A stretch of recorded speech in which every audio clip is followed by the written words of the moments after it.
All right, we're live. So it says. So it says, let us know if you can hear us, see us. Unfortunately, our internet kept going out today, so we are doing this off of our cell data. So I'm very much hoping That that it this works. isn't terrible. So give us a thumbs up in the comments. Excellent. Hear you and see Hi, you. everybody. Excellent. Thanks for joining us tonight. Indeed. We're gonna, give a couple of minutes to let more people show up, but hit the like button, comment, that gets more people in here. Drop any questions you have in the Yeah, chat. We can't promise we'll see everything, but we do have it up. So we'll try. and we've got some questions from Patreon. Yep. We definitely wanted to talk a little bit about gear choice, do maybe a little mini live bike check since we got a lot of gear questions on our New Zealand videos because we actually filmed 2 bike checks. Not just one. 2. 2. And neither of them made it in the videos. The first one because it was uber chaotic and bad, and the second one because we forgot. I mean, basically, that's what happened. We were doing our like final export, and we're like, "Oh, we didn't put the bike check in." So And we felt like the video was strong the way it was. yeah, And, our goal is to make the best possible videos for you guys. Sometimes that means that things don't get included. And that's just the way it goes. that also means we get a lot of questions of like, "What bike are you That on?" is true. That is true. Cool.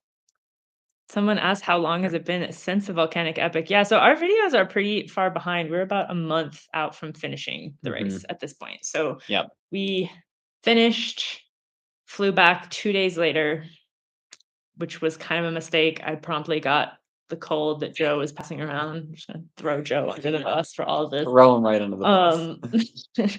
And so we were sick for a week. Then we went to Sea Otter. So the editing took a while. Yeah. Yeah.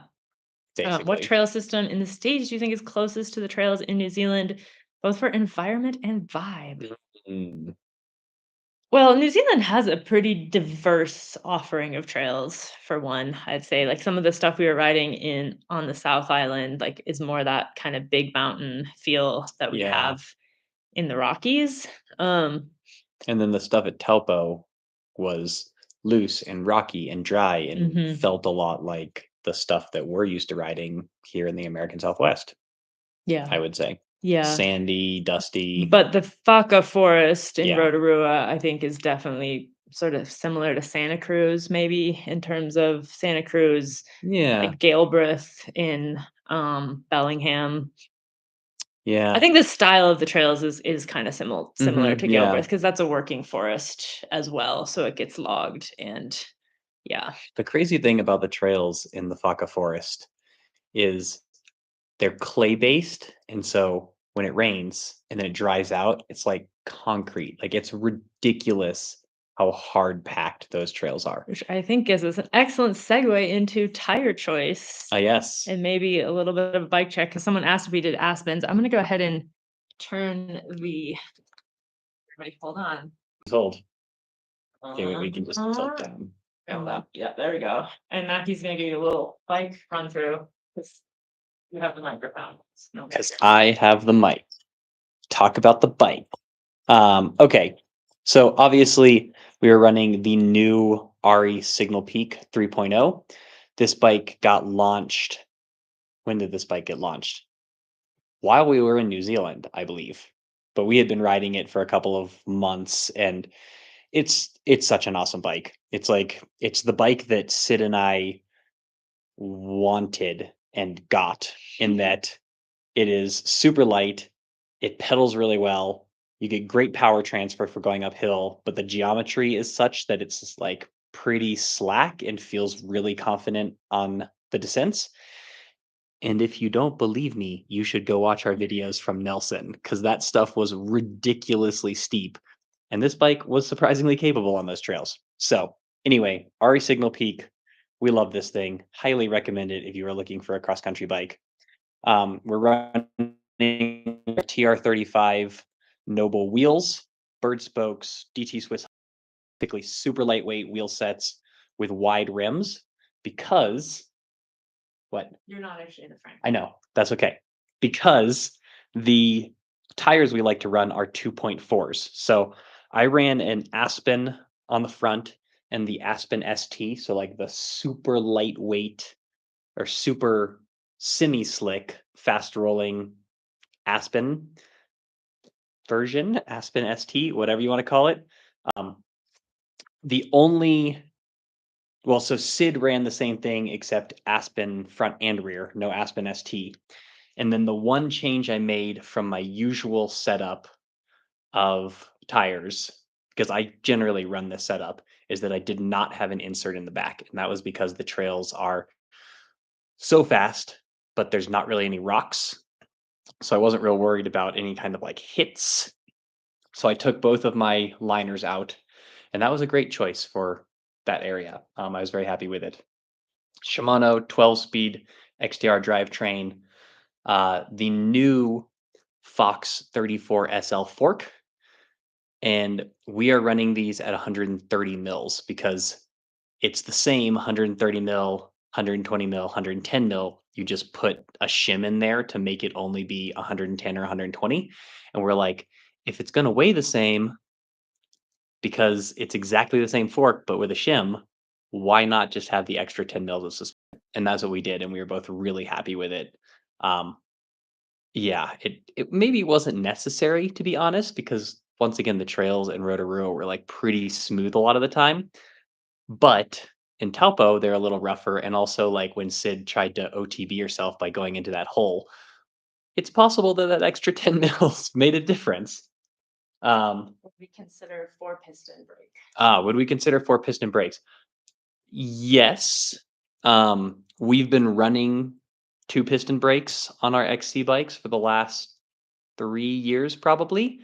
And I think we're both just pretty used to them. So I don't know. I don't really see a reason to switch. I've been pretty happy with that setup. We're running 180 mil rotor in the front, 160 mil rotor in the back. Like one or a 4-piston would provide more braking power, but I don't necessarily feel like I need more braking power because, to be honest, this tire is probably more of a limiting factor in terms of slowing down quickly than the brakes are. um, Expedo, M-Force 8 pedals, they're just super light. They're a Shimano style cleat, so they're very solid, like click when you go in and click when you come out, which I really like. Let's see, am I missing anything? Oh, you may not be able to see it. You probably can't see it, but this is the new Fox twin stick dropper lockout combo lever. And we've been running the Bontrager drop lock, and it was heavy, it was kind of ugly, and it worked. And so we ran it. But now that Fox made one and it's really nice and like the actuation feels really good and stuff. So if you have been looking for a solution to have both a lockout and a dropper post on your bike, highly recommend the twin stick. It's really clean. It like connects into the Shimano brakes if you have Shimano brakes, and then you don't have to have the dropper post lever like up above the bar, which I hated when we had that. I think it's good. Good. Okay. All right, we're going back to the original. And back. Someone asked how often we change our. Ooh, that needs to go up a Slide little up bit. and Sorry, guys. tilt up. How often we change tires after every race. We do not necessarily do every race. When we were racing enduro, it was like a set of tires per weekend, basically. much. But I would say with cross country stuff, it varies a lot depending on the terrain. Yeah. And like these are still the same tire. Well, no. We put a new front tire on for you, I think.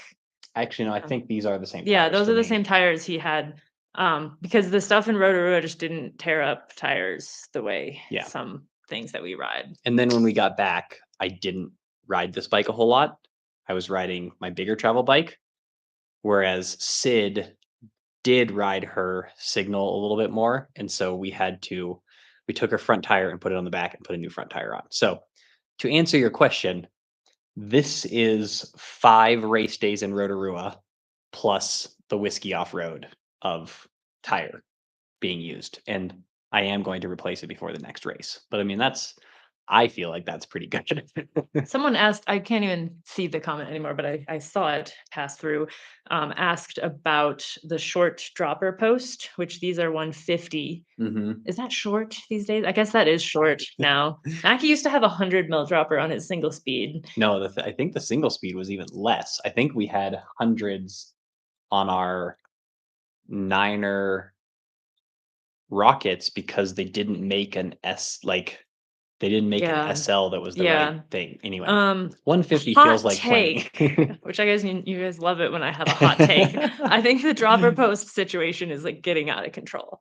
Like, and I say this as someone with extremely long legs, but we just put a 210 on my enduro bike, and like I don't have time to sit on it that long to make it go all the way down. It's true. And I know that's probably just because I'm calibrated for this thing, but yeah, I think it depends again on your like height and Leg length. leg length and but I would say the 150s are fine. Like when we were riding really steep enduro trails in Nelson, like On we our were cross country we bikes. could have used more Mhm. drop really, but not for most cross country trails. No, 150 is plenty. Also, what I like about here, hold this.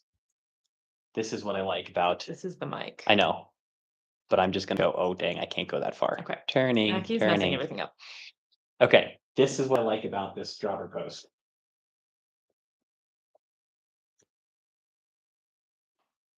It's really aggressive, basically. And I do miss that on the non-SL dropper posts when we ride our other bikes. I'm like, "This is taking forever Yeah, when you to get come all the used to way it up." being like super fast. Especially because it's 210 millimeters, so Yeah. it's taking forever. So, yeah, we like to just rocket boost Mhm. ourselves, Pretty If it much. doesn't make that bang, I don't Is want it it. actually up? Alright, I think yeah, any more gear questions? Yeah, Since gear we're on questions, throw them gear in at the there. moment, I think we had Also, if you have joined recently and you have not hit the thumbs up button, yeah, you really got to. that helps Because us with the algorithm. yeah, we want more people in here to come hang out with us.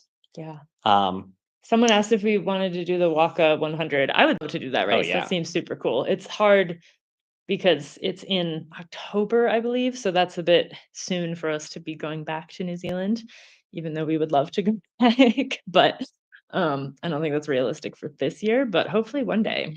yeah, we have to try to balance our travel. A, Yeah. it's expensive. Yeah. B, it's like energy intensive.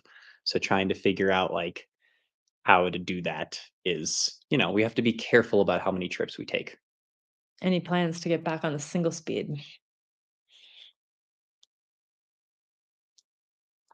I enjoyed the single speed a lot, but we already have more races that we would like to do than we can do.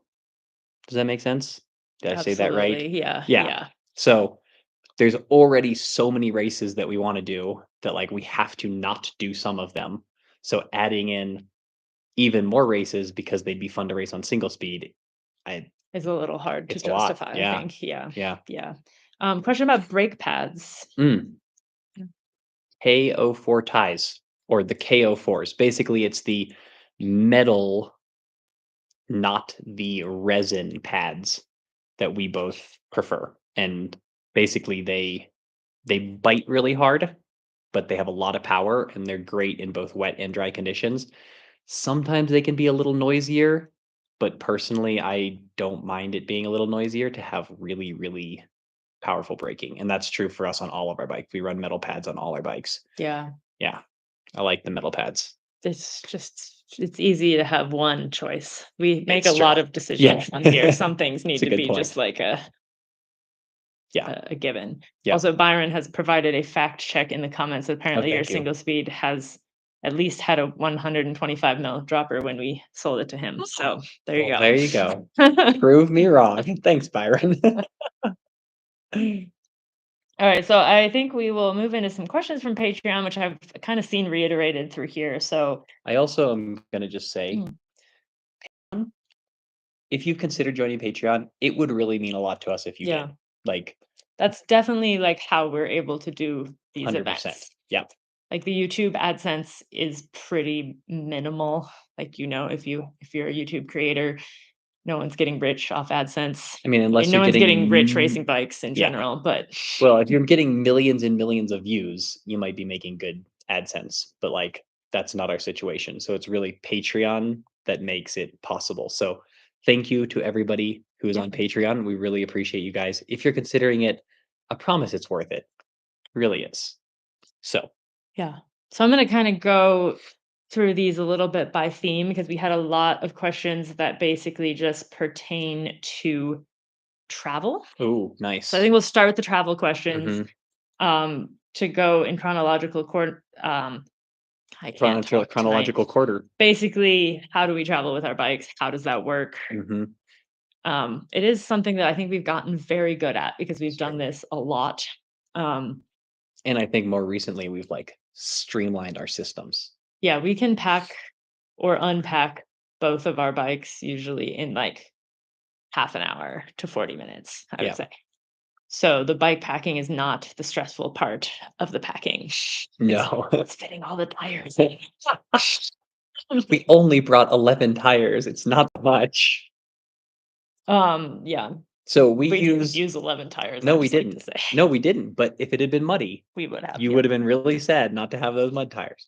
Anyway, We have the Decine roller bags, I Yep. think is what it's called. We got those a couple years ago because we had bags that we just had for years and gotten so much longer that when we went to Madeira to do an enduro race 2 years ago, we had a realization, of course, 3 days before we were supposed to leave, that like we could not fit our enduro bikes they weren't going to fit in the bag. Like we Yeah, it would was have had bad. to like forks off, like even that was going to be hard. So we're like, clearly it's time to upgrade. So we've been really, really happy with the Mhm. Decine bags. Not sponsored, Not sponsored. But you can use our affiliate link to get them on Competitive Cyclist. which probably doesn't work anymore. That's true. Okay. Anyway, But a couple things I want to note on the Decine bags because they're like a few small things that we've done, like not necessarily modifications of the bags, but we cut out pieces of like plastic pipe in the width of our through axle front and rear, and we put those in and then put the through axle back through, just because if there is like compression on the side of the bike bag, it's less likely to compress the fork or your the rear triangle. Yeah. So that's one tip that we do. We take the rotors off and we put them in a piece of cardboard face to face in the cardboard so that they stay flat. And then we take the derailleur off and put it in the little bag that comes with this Decine bag and tuck it in the rear triangle. So I just figured I would mention, oh, and then the other thing we did is on the front of the fork bag is a pocket. And that's a brilliant idea, but the pocket doesn't stay closed. And since your bike might end up upside down, Yes. you can't trust that things are going to stay in that. So we added Velcro so that that pocket now Velcros closed. And so we put our tools in there and we put our pedals and our chain all in that pocket and then Velcro it closed. And then in terms of tools, we travel with a set of Allen keys, a center lock tool, which is also a bottom tool, and Chain a connecty chain widget tool. Yeah. So this guy. just saves you a lot of time. Yeah. So those are. Fine. Whoops. We're fine. Everyone's fine. Those are the three tools that we travel with to be able to like take bikes apart and put them back together. Oh, and then the Fantic pump. And the Fantic pump. Yeah. We used to travel with like a travel pump, which was Small-ish. small, but not that small. And now we just bring the Fantic and it's amazing. Yeah, the Fantic's been great Yeah. for that. Yeah. And we do use air tags. Every time our bikes get lost, we get like 700 comments of people being like, you You're need right. air tags. And it's fine. We do it because I don't know why. I guess it's nice to know where your bikes are, but it doesn't help you at all. Unfortunately, you are just kind of at the mercy of the airlines as to when and how your bike will show up. But We don't actually use air tags. well, We they're use Android tags. It's the same smart thing. things tags because we have flip phones. He wants to be a flip phone influencer. I want to be an influencer, flip phone influencer. Second So career. bad. So bad. Someone asked if we carry CO2. We do not. I guess it could make a plane explode or something. I find that hard to believe, but why risk it? Well, so what we do, because actually somebody asked this question somewhere. They said, "What do you do with Yeah, the no, that was on CO2s?" Patreon as Yeah. well. So we get to a place and we go to a bike shop and we buy CO2s. And then at the end of the race, if we haven't used them, which is the best possible option, we go back to the shop and we say, "Thank you so much." And we give them back their CO2s and they can sell them to somebody else. Or if we've made friends at the race who are local, we give them the CO2s instead. It's a good way to make I friends. did try to bargain at Bike Culture. I was like, "Rob, like, you could just rent these to us." And he's like, "Well, you have to buy them, so I think I'd rather just sell them at full price and see how many you bring back." And I was like, "Oh, fair point." Yeah, it's true. And we brought them all back. So Yeah, so in that same line, Ian on Patreon is asking if we brought some of our regular and favorite Scratch products or if we bought nutrition products locally. locally. Um, Both basically, because to travel with the amount of Scratch that we would need to like fully fuel for an entire month would be like our A suitcase lot. would be so heavy. But the good thing is when you're not racing, you can have a lot more flexibility to your fueling plan. Like we would just bring sandwiches. We bought a bunch of just kind of like your basic nut bar Grocery at store the nut grocery bar, yeah. store. We bought some gummy Mhm. worms. So that's how we fueled all of our casual riding, like Old Ghost Road, all the training we did in Nelson. And then we did bring enough high carb and recovery for the entire race. Yeah. Because basically when you're racing, you have to be taking in so many calories and you need to make sure that those calories are not going to upset your stomach. So Yeah. there's something you're used to. So we bring the stuff for racing. And then for the other times, the intensity is just so much lower. Like endurance rides are at a lower intensity. So we're just like, we can eat whatever in those situations. And then, like Sid said, we're not filling up 2 entire suitcases of Scratch products. Yeah. Moving on, related question. Byron asks, how many days prior to the race would you recommend arriving in New Zealand to adjust to attempting a 5-day race? Well, Byron, since you're going to Volcanic Epic next year, which is awesome. Um, yeah, this is a very specific question. Obviously, like we had the opportunity to go down way in advance just Mhm. to be able to spend time in New Zealand. So that's the ideal scenario Yeah. because it's amazing down there and like 5 days is not enough riding. Totally.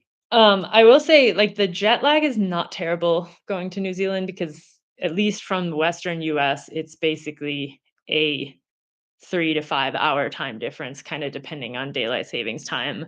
Um, and that's not that bad, but it is a very long flight. So it's less the jet lag, like time zone difference, and more fatigue from being on an airplane for that long, for traveling for that long, Which is real. which is definitely real. Especially, I mean, it depends a little bit, like, whether you sleep on airplanes or not, Yeah. or whether you can afford that business class Yeah. If you could get a upgrade, business class upgrade, it makes or a convince huge Lowe to give you a difference. business class Yeah. upgrade. But I would recommend 4 days at least, like arriving 4 days before. And that's partially the fatigue from traveling and partially if It's something happens to your bicycle, it will probably arrive within 4 days. This is a lesson that Mackie This learned is a lesson I learned at at Meg Meg Avalanche. Avalanche. Luckily, you did arrive I 4 did. days, and your bike arrived the night before the race, which was not Exactly. ideal. It was not great, but Um, Byron says, "Now I have something to chat with Lowe about his Patreon." excellent. Someone asked, "Weren't you sponsored by Precision Fuel and Hydration?" We have never been sponsored by Precision. I Nope. don't think we've ever even tried it. We've been pretty Scratch loyalists for years. For a This long is actually the first year that we have an official contract with them, which we're really, which really is really excited about, cool. and Yeah. that's been really fun because Yeah. they make amazing product. And we really Don believe in it. asked, "What race are you taking fuel through liquid only?" We did liquid only calories for all of Volcanic Epic. And all of whiskey. I had 1 gel. Oh, you I have did, yeah. okay, but I mean, that's still It's basically still liquid. liquid. Yeah, yeah. Sometimes I've been experimenting a little bit with the Never Second, like, caffeine gels on top of the scratch products that we do, and it's a pretty good combination. But yeah, I mean, that's definitely been an evolution for us. Like, I know when we were racing enduro, we were kinda like, "Liquid calories are terrible. We're not doing that." I think the high carb revolution is here. Like, Mhm. the products have gotten in the past just like 3 to 5 years so much better and so much easier on your gut than they used to be. Like, the Scratch high carb it's a world of difference from like Hammer Heat or Back in the like day, yeah. goo gels that are super thick and have that kind of like frosting consistency and just kind of like create that gut bomb. Yeah, It's very different. It works a lot better yeah, for both of us than stuff that was available 5 years ago, so we totally. just try to adapt. Yeah.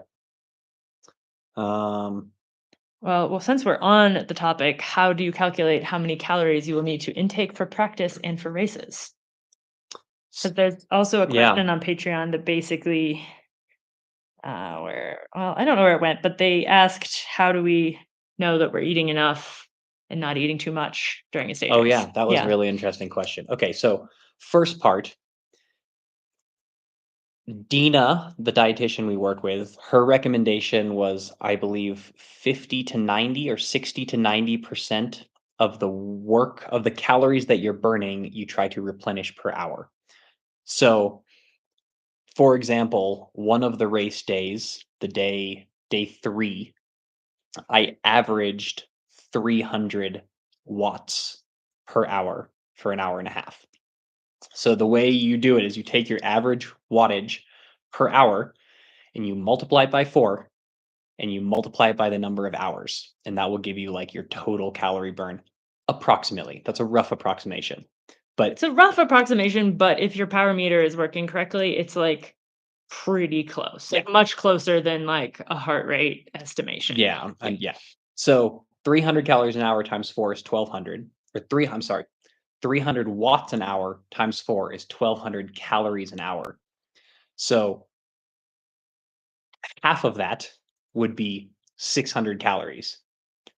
I have not yet been able to consume 600 calories an hour, Because that's like basically 140 grams of carbs? 150. 150 grams of carbs. Yeah. Right now, the kinda upper limit that, that's basically, like, the upper limit of what people are doing in, like, the road pelotons or triathlon is, like, somewhere 125 to 150 grams of carbs an Maybe hour. occasionally a little higher because I feel like we listened to one podcast where the guy was like, "I'm doing 160 or Yeah, and I 170," think you know? those are, like, real Yeah, outliers, yeah, so, for sure. um, you have to work up to this. You don't Yes. You don't just just go into a race and immediately do. right, like, it's really something you can train, Mhm. and it's something we've been working on this year to consume more because especially for longer events that we have later in the year, that's kinda key. Yeah.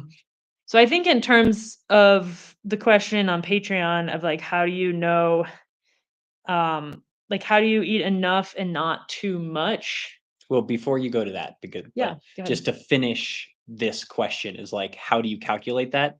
I would say look at your average power from a race if you have that information and multiply whatever the average power per hour was. So let's say you did a 2-hour race and your average power was 200, let's just say. That's 800 calories an hour that you're burning. So you should try to do at least 400 calories an hour if you can. If it was 100 was your average, that would be 400 calories an hour. So half of that would be 200 calories at least. That's just a rough way to approximate it. And And again, I think, like, if y if you're new to this, like, start on the lower end, and if start when you're start it when you're training. Like go out and definitely. do training rides at 100 calories an hour, 200 calories an hour, and kind of work your way up to the range that you'd like to be in. And this is something that, like, we've still been kind of figuring out because I think I at least, like most of my bike racing career, like, I wouldn't fuel the racing properly, and then I would be starving afterwards, and it'd be, like, so fun to go eat, the burrito the size of your face, and when you eat 100 grams of carbs an hour for 4 hours, like, you finish and, like, you don't want food, but, like, the performances are better. Yeah, you perform better, you're not as hungry afterwards, which is kind of a problem because you still like the example we just gave, Sid, your average was like 180 or something at At whiskey, at yeah, whiskey. yeah, So 180 times 4 is like over 700 calories an hour burned. She was drinking 400 calories. That's still 300 calories per hour that she was under, which for 4 hours or 4.5 hours is like right. 1,200, 1,300 calories. So the problem is you're not as hungry, but you still have to eat because you, especially if you're racing the next day, which brings us into this question of like, how do you know if you're eating enough, not enough? Like, I think Yeah, I think in terms of in a stage race, like, don't worry about eating too much. Like, yeah, that's just, like, not the time yeah, to worry if you're eating too much. It's pretty hard to eat too much during a stage race. Um, depends on the yeah, obviously depends on how long the stages are and whatever. But we don't worry about eating too much at all.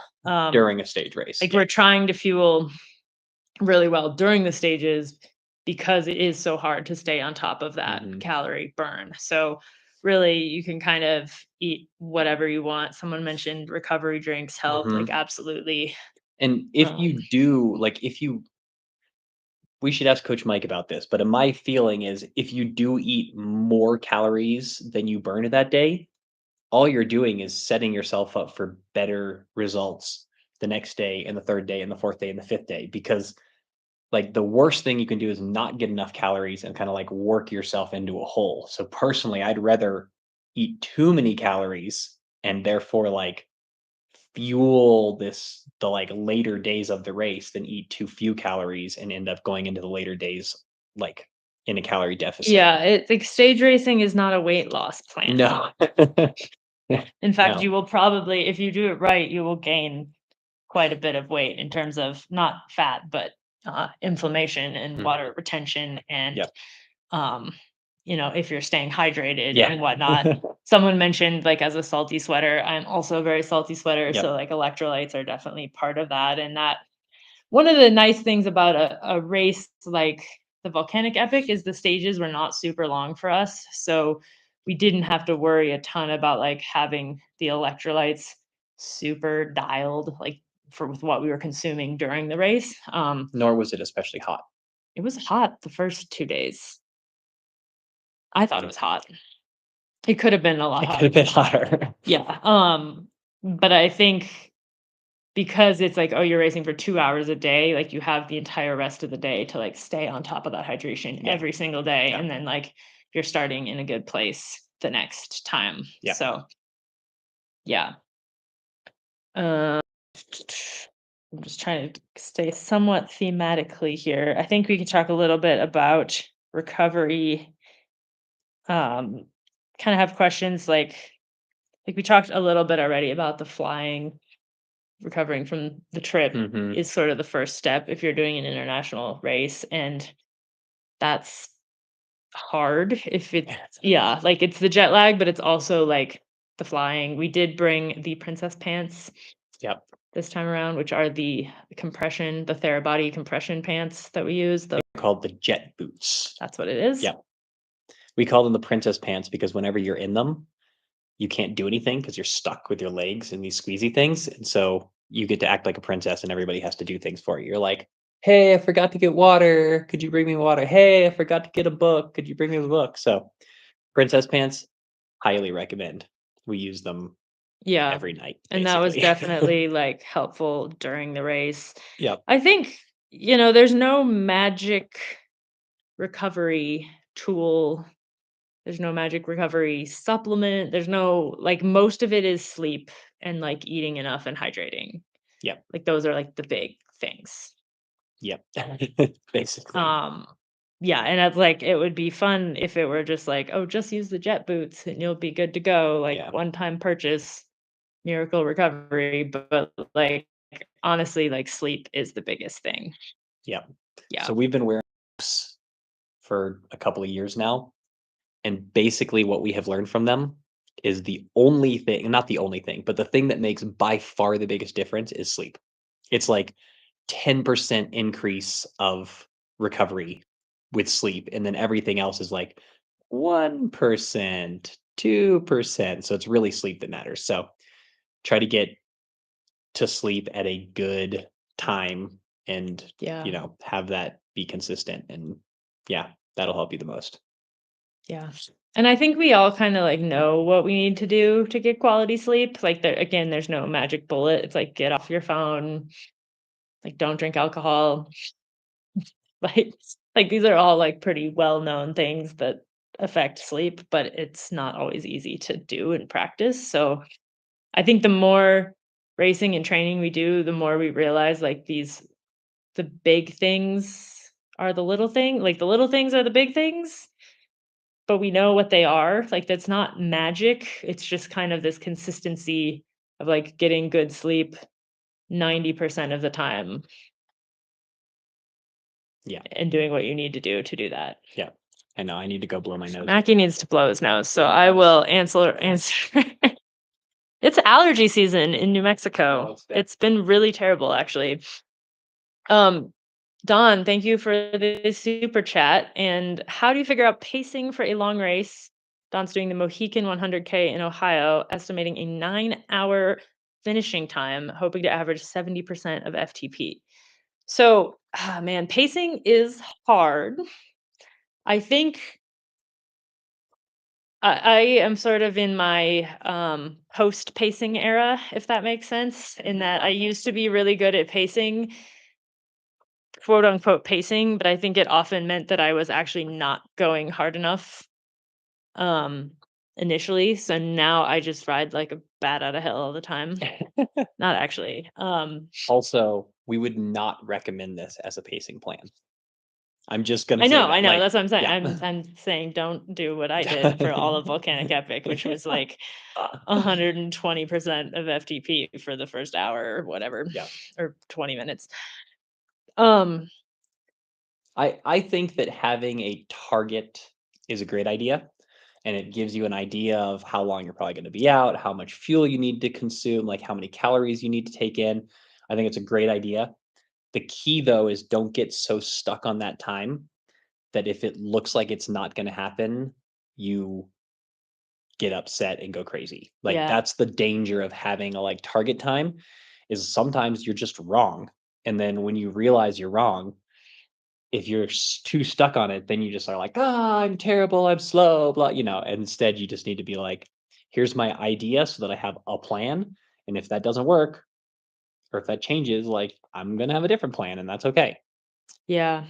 Yeah, I think I don't know if you're working with the coach, but and Mike, especially when I was getting back into shape, he would give me like a number, and it was like, if you see this number, then like chill the heck out. Um, so I think like that can be kind of helpful instead of like, oh, I want to average this for the first 20 minutes. It's just like for the first, and with a 9-hour race, like for the first 3 hours, I don't want to see any number over Maybe whatever this is. FTP, I think for the thing to example. remember is we often can do a lot more in a race than we can do in training. Yeah.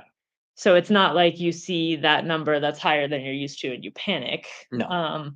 But I think, especially if you're working with a coach, someone who can be like, this is what I'm anticipating, like stay below this for the first 3 hours. Then maybe you have some other process goals for that middle 3 hours. And then like the final 3 hours are just like grind Yeah. everything See you've what you can got. do. Yeah. Yeah. Although I also will say that I think for a 9-hour race, it is much more important to not overdo it at the beginning. Like for a 2-hour race, okay, if you go too hard in the first half, like you suffer, but you'll still finish. But I think a lot of this is changing with the high carb fueling a little bit. Like that's what continuing to, like, pound a ton of carbs allows you to do is, like, still access that, like, over FTP by, like, hour 8 or 9. So, like, I guess, like, the big advice would be, like, fueling, Yeah. right? Yeah. And, like, he said he's working trainer, which is great. I mean, I think probably maybe something like 110 to 120% of FTP would kinda be that number that you don't wanna be seeing early on, um, especially, like, in that first hour, and then just, like, have your fueling plan, have your process goals of, like, when you're gonna take gels and when you're gonna do that, and then let it rip, basically. Cool. You got anything to add to that? We have had a few questions both on Patreon and in the chat about Cape Epic, which happens this time of year every year. Um, it's not a no.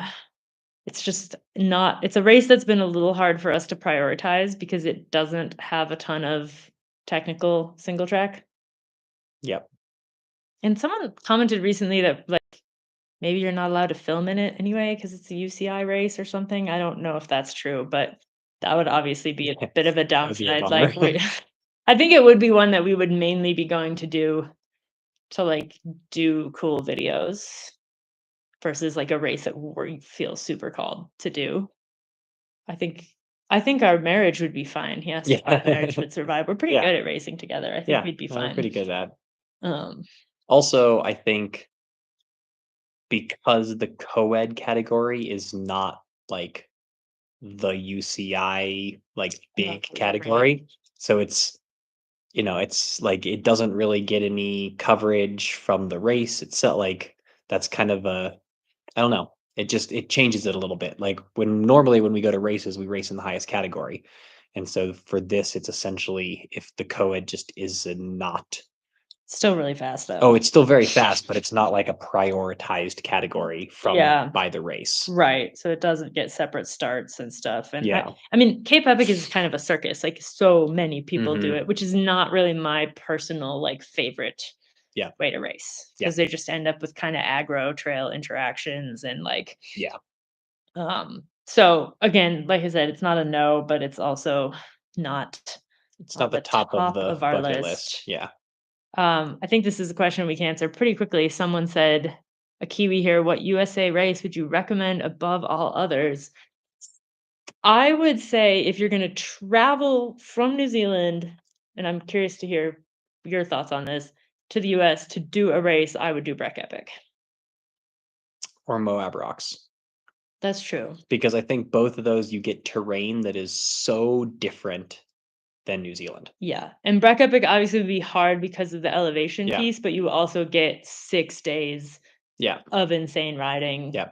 I think there is, and it sounds like there might be some schedule changes, but like you could possibly do a trip where you did Moab Rocks, Whiskey Off-Road, Grand Junction, like some maybe like a combo of Mhm. races like that. Yeah. Yep. Um, I'm just thinking like I guess I think Breck because of like it's just such an epic It is. and it's pretty different. Yeah. Yeah. That level of elevation. That is That true. was something that was really interesting to us being in New Zealand. We'd be like above tree line and we were at like 5,000 feet or like what's that, 2,500 meters? Sorry, say that again. 5,000 feet? Is How many meters? like 1,300, 1,300 meters. maybe 1,600, We're something like great at that. meters. It's fine. 15 to 1,600. Someone asked, is there a key metric you look for in selecting a coach? Mm, I would say selecting a coach is sort of like finding a counselor or a date.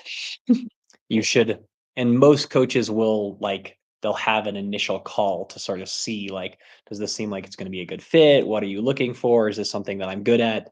And so sort of shop around and like reach out to a couple different coaches, set up introduction calls with all of them, and then see which one seems like the best fit. Because it's a very personal thing having a one-on-one relationship with a coach. So you want right. to make sure you Yeah. find the right fit. And it's definitely like more about that personal Mhm. relationship than it is like any one piece of information. Because if someone's a certified coach, like someone asked about like nutrition like Mhm. or what they know about nutrition. Like they know these things, but it's kind of more like how well do they know you Yeah. and like what you need Yeah. and how willing are you to be open with what you need and where you are. And that's like the real benefit of an in-person coach that Mhm. like the AI stuff is never gonna be able to do. Yeah.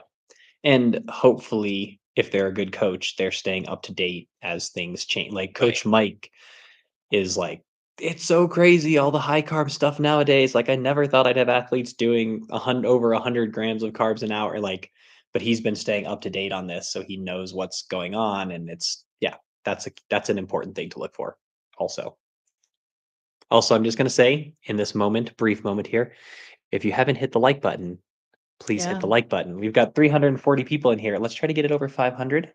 We've had it over 500 before. Let's try for that again. 343 is pretty good though. So Oh thank you yeah, guys no, yeah. Thanks for joining for us. tuning in. Several people have said 24 hours of Great Glen. I don't know where that is. Um, Is not that familiar the with that one. yeah And someone else asked me about Pisgah stage race. That is definitely one we would really like to do. It's yeah unfortunately at a time of year where there's like so many things happening, yeah which has been hard. yeah? Have we answered most I th- of those questions? Did I bring my phone down? you did not know. Oh, I think we did, yes. Tim would like an explanation of the black magic you used to go downhill so fast on Aspens. body position. It's true. I mean, honest, like it's body position, it's cornering, and it's braking. Because if you can do those things well, the tire matters a lot less, Yeah. basically. Yeah, I think that's true. And this is just a good question from Alex. What about the race, specifically Volcanic Epic, makes you want to do it again? And I think I'm going to broaden that a little bit about like what about a race makes us want to come back Mhm, in mhm. general. Um, I mean, I would you go first. Well, I'd say the community for Yeah. me, like having people who are excited to be there and supportive of the other racers, and they're competitive, but they're not jerks when they're competitive. Because like you can be competitive and a nice person, and Mhm. that's what I think is really cool is when you have like this cool community of racers who are excited about it, as well as a promoter who's excited about the race and excited to put it on and like wants to support the racers. That's to me a big deal. What about you? I mean, I think the trails are a big part of it. Mhm. And like every trail we wrote, there was pretty much just a ton of fun. Yeah, it You was know, people awesome. complain about Cyclone, but I actually liked Cyclone because I have a problem. But for the most part, it was just like really pure fun mountain biking. Like it Yeah, wasn't the most technical race we've ever done, yeah, but like we were pretty much always on single track for descents, and it was fun and fast and like I don't know, the trails in the Vaca Forest, like, they really just know how to build a flow trail that, like, goes with the terrain. Like, it yeah. doesn't feel like you're just riding this giant trail with giant berms and Mhm. jumps that could be anywhere. It's like you feel like you're in the forest. Yeah, yeah. Yeah, Yeah. you're dodging trees and stuff, and it's really cool. Um, Basically, someone said you don't really do the 80-20 training popular with road racers nowadays, 80% zone 2. I don't really know what our split is exactly, but we do I mean, we race at threshold a lot. And I think the sort of the thought is like you have to train what you are actually racing at. And I think that is kind of shifting away a little bit from I don't know, there've definitely been some shifts. A lot of people are doing really, really, really high volume and that doesn't work for everybody. And a lot of people I don't know. We race with a lot of people and we beat a lot of people who do way, way, way more hours than us. And like we're working on increasing our volume, which does like where it is by adding more zone two, right? mhm. Because you can't add really any more intensity than we're already doing. So like that there's it's sort of diminishing returns at a point.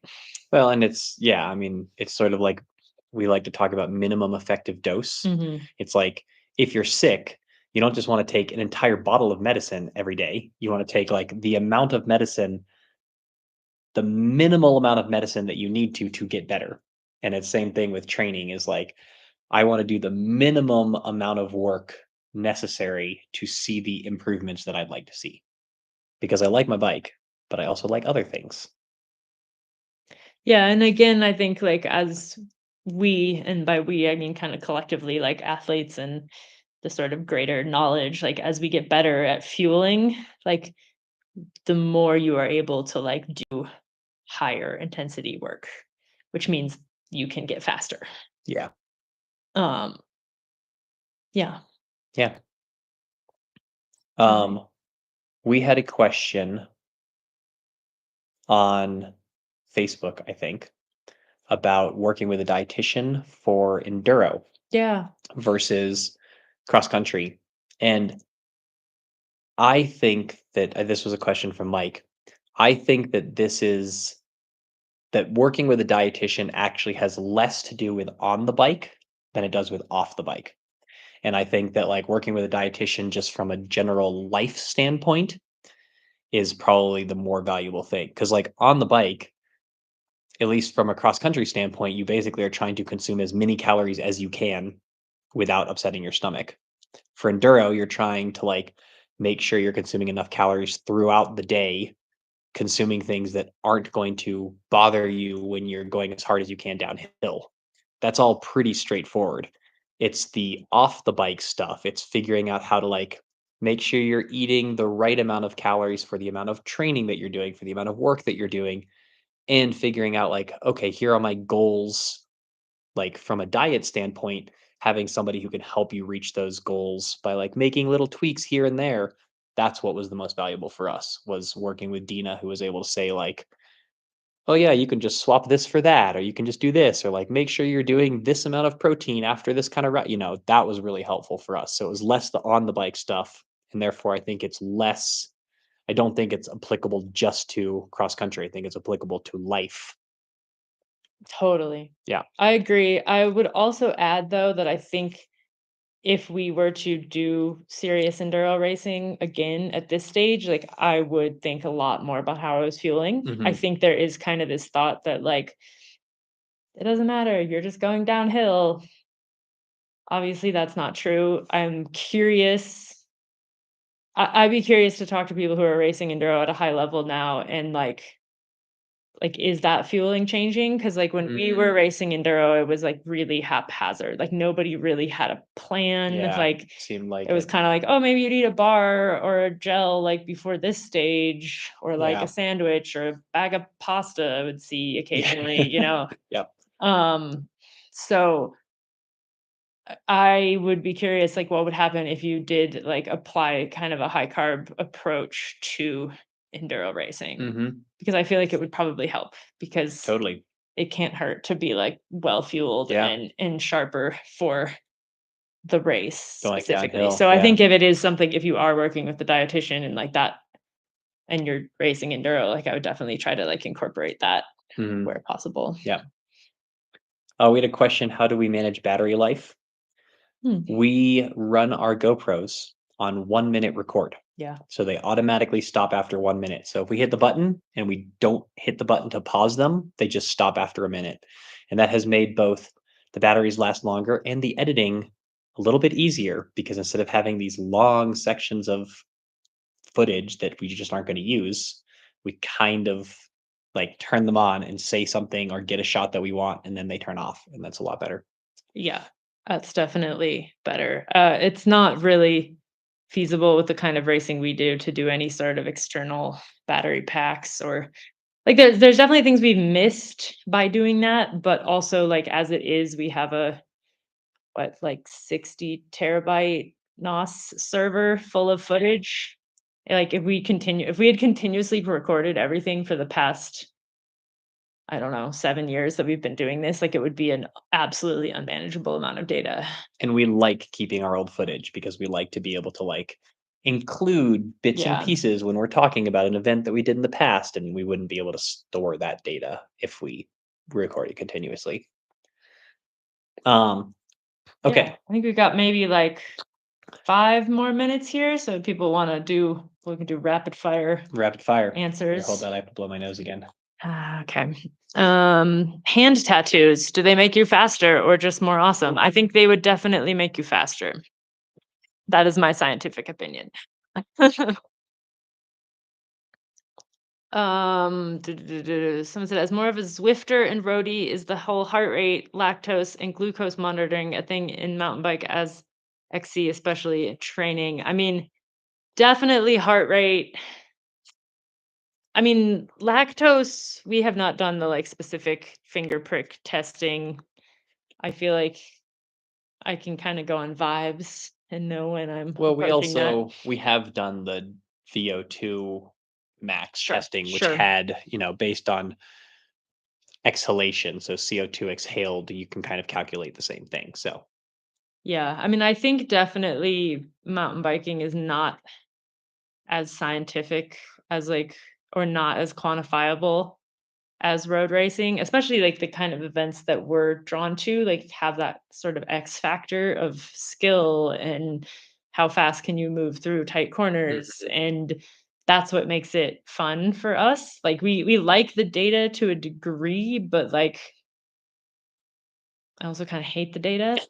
Like you can have too much data. yeah, like this past like going into whiskey this past weekend, like before I just was running like abnormally high heart rates. I was recovering from an illness. I was like really in my head about it of like, oh, like I'm still sick, yada yada. Like I don't think I'll be able to like do this intensity. And so like my race plan is I was just like, I'm gonna race on vibes and like put it to the map screen. And like I looked at nothing until I crossed the finish line. Like I had no idea how long it had taken me. I had no idea what my heart rate was. And it's like turns out I did some pretty good power and my heart rate was totally fine. So I also don't race looking at power or heart rate. yeah. Like I never have. And I think part of that is when I was younger and started racing, power meters were too expensive for me. So I didn't have a power meter because they were just either they didn't exist or they were really expensive. And so I just got used to training or to racing without that information. So now I just race without that information. I look at it afterwards. Don says, how hard is technically is the Glorietta 50-mile race? Should I do the shorter race? So they are changing the course this year, and there are some new trails being built by our friend Alex at Glorietta, some of which might be incorporated. So we don't know, I think, but I do think the 50 will probably be 2 laps of the 25. So from a technical perspective, it will not make a difference. So if you want to do the longer, do the longer. Yeah. Yeah. From Yeah. a fun perspective, you could just do one lap. Yeah. If you want to do 2 laps, it's probably going to be the same thing twice. We think. We think well Again. that's their plan right now, but Yeah. that may change with the new trails getting Yeah, built. exactly. Someone says Someone's asking if we're gonna do the final BCBR in 2026. I really would like to. We're gonna have probably. to. Yeah. I'm not really ready to make decisions about About 26 2026 yet, yet. I yeah. feel like we're just starting 2025. But I will say, like, when we got that email that it was like, this is gonna be the last one, we're like, oh, we're probably Okay. gonna have to try to make that happen. So Yeah. Somebody asked about racing with a spouse. Advice on training and doing races with a spouse. like Well, it says as a duo team. advice on training and doing races with a spouse. Mm, That's what the question yeah. says. I would say training with a spouse, figure out how to make it so that both of you can do the work that you need and want to without feeling like you have to either speed up or slow down for the other person. And that could be e-bikes. E-bikes is a great way to do that because you can just put them on different settings or set up the motors to provide a similar different amounts of power so you're going the same speed. That can be doing it on different bikes if you want to ride together. But the biggest thing is like figure that out and communicate what the plan is. Which is kind of just like general relationship Yeah. advice. I would say, like, especially for duo racing, whether it's a spouse or not a spouse, like we have seen a lot of really poor communication on duo teams that Seriously. we've like either been racing around where we're like, and not just like couples, right? Like just like two guys racing together where they end up split up and one guy's got a flat over here and they're not talking to each other and they're pissed at each other and like I think communicate, have a plan, and I would also add for the duo racing specifically, stay together. Yeah. People like to think they're gonna game the system by like letting the faster person climb, and it just ends up in debacles It doesn't work. all the time. Someone Yeah. will get a mechanical, someone will bonk, and the other person Yeah. has the food and whatever. So communicate, stay together, play to your strengths. Mhm. Like when we raced duo together, like the only time we really split up was like if an aid station was coming, Mackie would like zoom off, get to the aid station first, pick up a bunch of food. And then hand it to Sid as we left the aid station. She'd be like, "I want a Yeah. banana now," and I'd give her a banana. "I want a watermelon now," and I'd Yeah. it worked really well, actually. Yeah. And I think we'd be even better with this now because like when we did VCBR as a duo, like we had no fueling plan at all because we were No. enduro racers and we're Yeah. like, I'll eat watermelon. Yeah. Well, there's no calories in There's calories watermelon. in So watermelon. like no wonder I got sick. Anyway. Um, cross training. We do a lot of gym work. Mhm. If there's snow, we will ski. There wasn't really snow this year, so we didn't ski much. Um, advice for someone doing their first race: Mhm. eat and have fun, and Yeah. try to meet people. Try Yeah. to make at least one friend when you go. And focus on process goals Mhm. and not results. Yeah. Because it is literally your first race. Yeah. Like there's absolute like no matter what happens, there's no reason to be discouraged because like Yeah. this is the beginning. But we Mhm. definitely see people go and like maybe they have unrealistic expectations or they just have a bad day or they don't know how to eat on the bike and they are towards the back of the pack and they're upset about that. And it's just like there's no need to have that energy. Just like be stoked about finishing and like wherever you are is like where you're starting. And try to find a friend, because the people who you end up finishing around are probably gonna be good people for you to ride with, so you can have more people to ride with. Yeah. Let's see. Any race, can you do the climbing at race pace? I'm not sure I totally understand that question. I guess the race pace changes a little bit based on how long the race is, for sure. Yeah. Um, I will say at Volcanic Epic specifically, like the climbs were a little shorter than we're used to.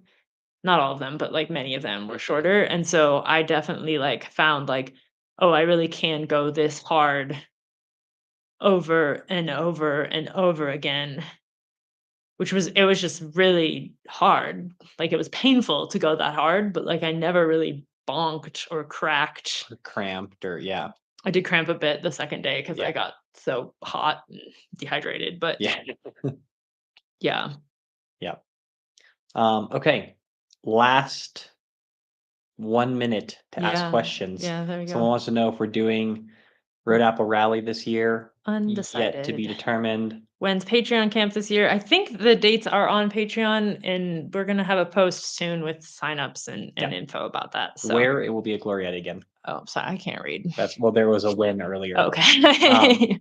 Glorietta, because it's so easy logistically, and there are just so many good trails there, and it's e-bike friendly, and many, many, many, many reasons.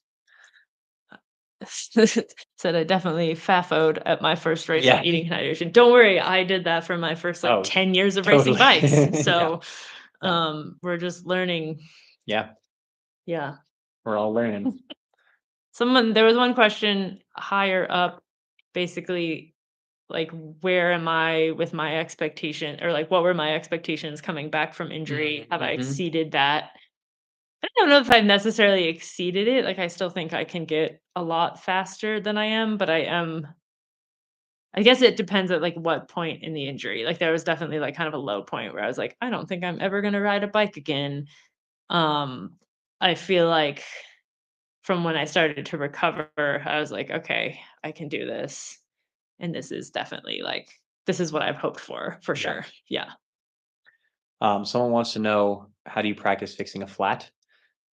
Mm. Well, if you don't have a tire that has gotten a flat tire, find a friend who's has a tire that's gotten a flat tire, and pump it up and practice riding and hopping off and sticking the plug in and then screwing a CO2 and going for it. And yeah, you waste a plug and you waste a CO2, but that practice is It's really totally valuable. worth it. And then if you are not comfortable taking the tubeless valve out and putting a tube in, practice that also. Practice like putting your bike down, pulling the wheel off, taking it off, putting it back, because and that's one that like you don't have to waste anything doing it. And if you do that like 2 or 3 times, you'll get a lot better at it. And it's definitely worth practicing. Yeah, and if you have a tire that's worn out, Yeah, punch a hole in it. punch a hole in it, That's practice fun. that. That's always fun. Yeah. Okay. Daver says, "Need practice fixing flats, ride with me." There's There you always go. that Always a one friend. friend who Yep.